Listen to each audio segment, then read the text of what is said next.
So we have some really fun experiments coming up, but first we need to do some prep work for it. So today we are going to learn how to make our own agar. So agar is what we use in the lab to help culture and grow bacteria.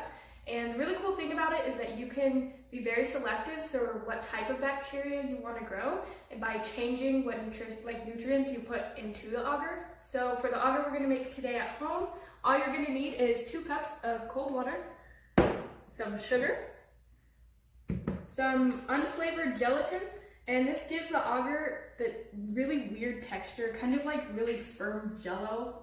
So it's basically unedible jello. And 2 cups of beef broth.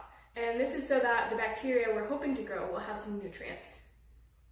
So let's get started. First thing you're gonna do, so before we get started, like we do with any experiment, we need to talk about safety first. When you're making agar, it's really important that you use your aseptic techniques. We want to be really careful to not get any bacteria or anything in the agar, because then it'll be ruined. It's going to be contaminated with that bacteria. So make sure you're wearing gloves to protect your agar and to also protect you, although we're not really using any dangerous materials.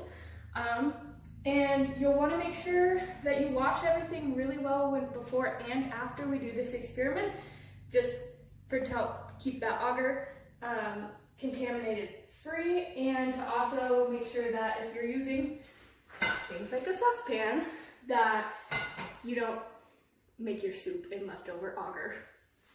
So first things first, you're going to take 2 cups of ice cold water, pour it into this saucepan, teaspoons of sugar,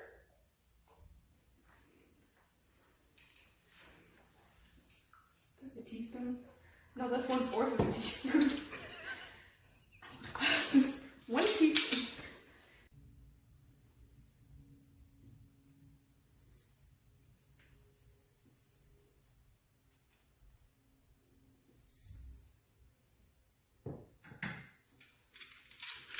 Alright, next we're going to add 2 packets of our unflavored gelatin.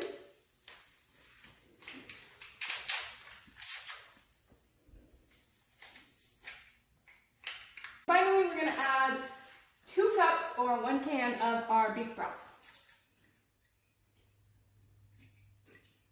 Again, and that's so that our bacteria have something that they can get nutrients from and they don't just die.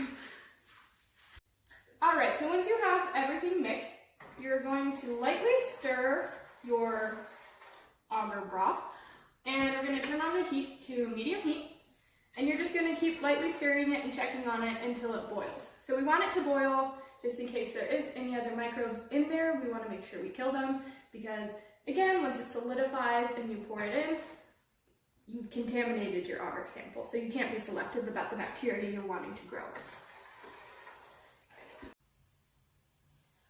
Okay, so while this is how we make agar at home, the way we'd make it in the lab is a little similar. So we would take all our ingredients and we would stir it together, and then instead of boiling it though, we would use something called an autoclave. So an autoclave is what we use in the lab to sterilize any equipment we use during experiments or clean things out of our biosafety cabinet. And so it uses extremely hot steam to kill any nasty unwanted microbes you have. So normally after mixing our little recipe, we would put it in the autoclave, and then we would take it out, and even though it's very hot, you're going to want to let it cool off for a little bit. You would want to make sure that you pour it in our Petri plates pretty quickly, because agar does solidify, and so you want to make sure that we're pouring it out before it solidifies in your container. Once you have this boiling, we're just going to set it to the side and let it cool for 5 minutes.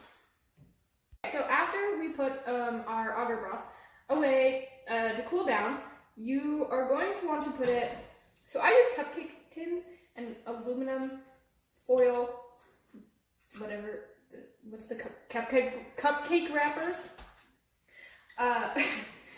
And you're going to want to fill them about 1/3 of the way full. So, and again, we're making sure we're being sterile, we're not touching objects to other objects.